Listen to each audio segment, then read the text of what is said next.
Bonne nouvelle. Je me suis dit enfin j'ai trouvé un logement où je peux me poser, où je peux être tranquille. Mais ça n'a pas duré longtemps. C'est ici, dans son foyer d'accueil, que cette orpheline, alors âgée de 19 ans, a été kidnappée par des proxénètes il y a 2 ans. C'était là.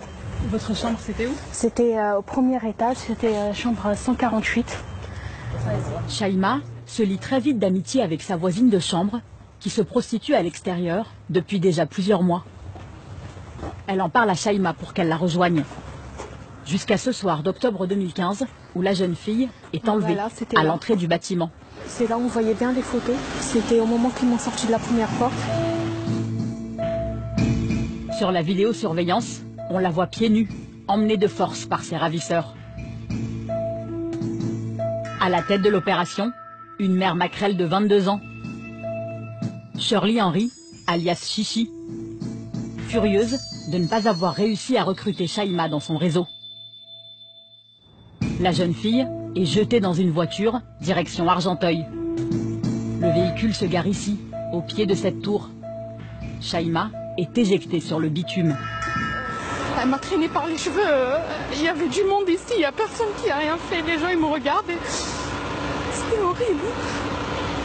Vous pensez que les gens ont compris ce qui se passait? À mon avis, on voit 5 personnes qui traînent une fille par les cheveux comme ça par terre. En plus, j'avais pas de chaussures. On se dit, il y a quelque chose qui va pas quand même. Shaima est prisonnière au 10e étage de cette tour.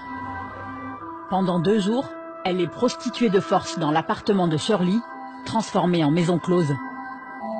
Chichi y prostituait des filles âgées de 16 à 19 ans, juste à côté de la chambre de sa fillette de 4 ans. Les jouets d'enfants côtoyaient les accessoires sexuels.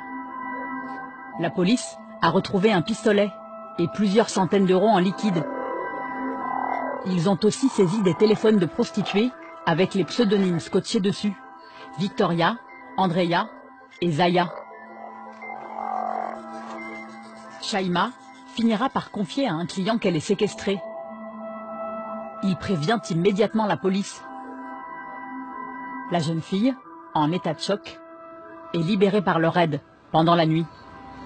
J'ai été soulagée, oui, et surtout quand le policier m'a pris dans ses bras, il m'a dit ne t'inquiète pas, c'est fini. Ah oui, ça bouge beaucoup ici. Hein. Ouais. Ah mais t'as carrément imprimé l'annonce et tout. Bah oui. C'est bien toi, hein?